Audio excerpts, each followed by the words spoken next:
Hi everyone, it's Danny. Alrighty, so one of the questions that I get asked quite a lot of times is what to do with an orchid after the blooms fall. So if you just purchased yourself an orchid or you have just received an orchid, this video is for you. We're gonna take the most popular orchids, including the Phalaenopsis orchids, Dendrobiums, Oncidiums, and Cattleya orchids, and see what to do with them after the flowers are gone. I would like to start by saying that if your orchid loses its flowers after a while of being in bloom, it doesn't mean your orchid will die.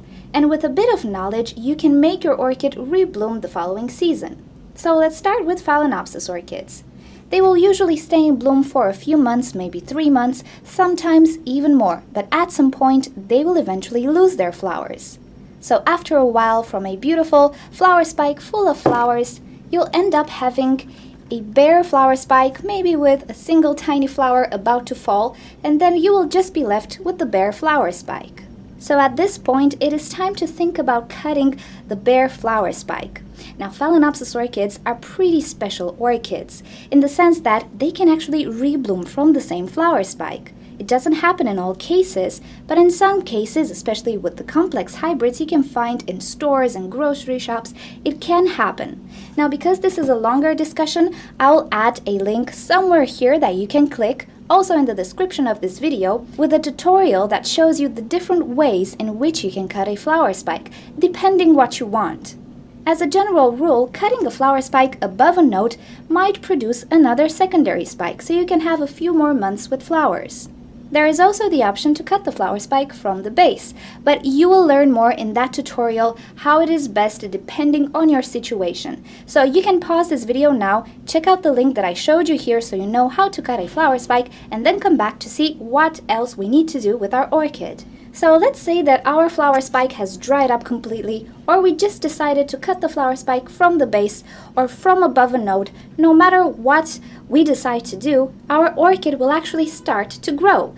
What I mean by this is that it will start to produce new leaves from the crown. And hopefully you can see here, I have a tiny new little leaf that is just sprouting. Phalaenopsis orchids usually produce 1 to 3 new leaves per year. This is part of their regeneration process.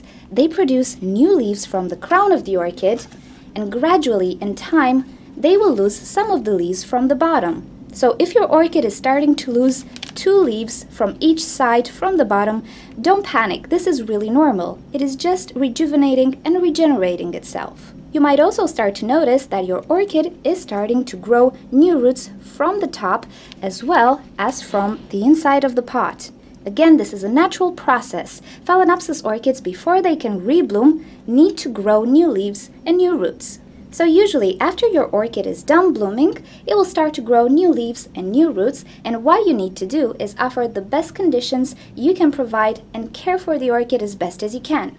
Now, I do have a tutorial on how to care for Phalaenopsis orchids. It is a pretty lengthy discussion, but I will add a link somewhere here and also in the description of this video so you know what type of light you should provide, when you need to water the orchid, and so on. So practically, this will be the guide for you to know how to care for the orchid while it is not in bloom. It is also a good idea to repot new orchids because the media they come in might be broken down or might have pests.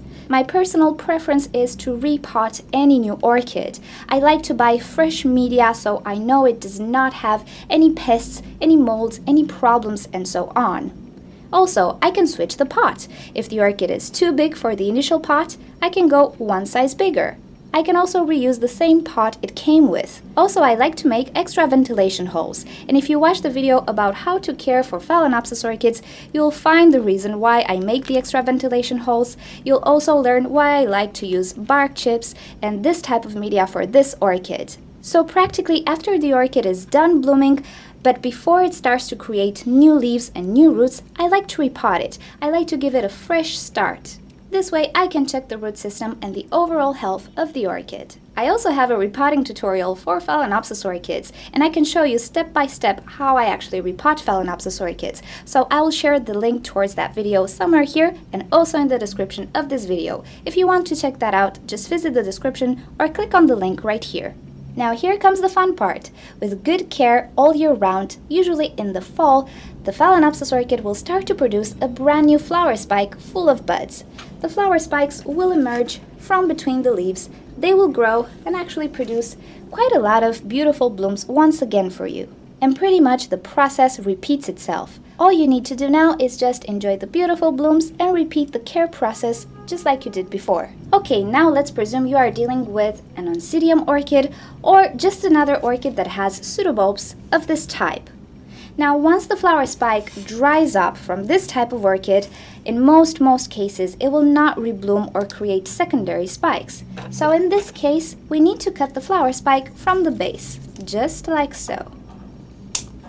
When cutting flower spikes, be sure to sterilize your cutting tools. I sterilized the scissors with alcohol prior to cutting the flower spike. This will actually help prevent spreading disease and infections. Oncidium orchids, or orchids who produce pseudobulbs like this, will start to go into their growing mode just like the Phalaenopsis orchid. But this time it's going to be a little bit different. Instead of producing leaves from the top of each pseudobulb, what this orchid will do is start to create new little plantlets from the base of each pseudobulb. This is actually the growth pattern of this orchid. The old pseudobulbs will now rebloom again, but they will serve as water and nutrient deposits for the new growth. This new growth right here will take up to 9 months or so to mature and become a pseudobulb like this. So during this time, it is your duty to maintain this orchid happy and healthy. I do have a tutorial on how to care for Oncidium type orchids as well. I will add an annotation right here that you can click. Also, I will add a link in the description of this video which explains how to care for Oncidium type orchids. They're a bit different from Phalaenopsis orchids, so if you don't know how to care for them, you can click these links and learn. Now, after the pseudobulb will mature, comes the fun part. With good care all year long, it will start to produce another flower spike right from next to the bulb and the first leaf. The flower spike will grow, create buds, and will bloom once again for you. So at this point, it is time to repeat the process once again. With Dendrobium Phalaenopsis orchids, things are pretty much the same as with the Oncidium orchid. When the flower spike will start to lose its flowers and start to dry, you can cut it close to the base. This flower spike will now rebloom again, nor will it create secondary spikes. However, this old cane can produce another flower spike next season for you, so you can cut the flower spike but never cut the cane. In the growing season, after the blooms are done, this orchid will start to produce a brand new cane, usually from the base of the mother cane, which will grow and mature, and in about 9 months, with good care, it will produce a flower spike of its own. Also, the old cane can bloom once again, so you can have multiple flower spikes from this type of orchid. Now, this type of orchid really likes bright, diffuse light. It also likes warm temperatures, and it likes to be watered when the media is dry or almost completely dry. Cattleya orchids will not rebloom from the same flower spike again either, so when the flowers are all spent, you can cut the flower spike close to the base of the pseudobulb as possible. However, even though this cane can now rebloom again, don't cut the cane. It will serve as water and nutrient deposit for the new growth. So after the flower spikes are spent, usually a Cattleya orchid will start to grow a brand new pseudobulb from the base of the mother pseudobulb. This again can take a few months to mature, and with good care, depending on your hybrid or variety, it can rebloom from the top once again. I do have a care tutorial for this orchid as well, so I will add an annotation right here that you can click. Also, in the description below, you can find a link, so if you want to learn how to care for a Cattleya orchid all year round, you can visit that link and learn. So as you can see, orchids can actually flourish and rebloom for you if you have a bit of knowledge about how you should care for them. In no way should you throw away your orchid just because it is done blooming. If you still have questions or you didn't understand something, just leave me a comment down below and I will get back to you and answer your questions or lead you to different tutorials that will explain how to do certain stuff. So alrighty, if you'd like to see more videos and more tutorials from me, don't forget to subscribe to my channel. I post daily. Also, if you have questions about this topic or other topics related to orchids, feel free to leave me a comment down below and I'll get back to you. And also, you can visit my website orchidnature.com, where you can find care sheets, identification sheets, and forums for orchids. Thank you so much for joining, and I'll see you next time. Bye!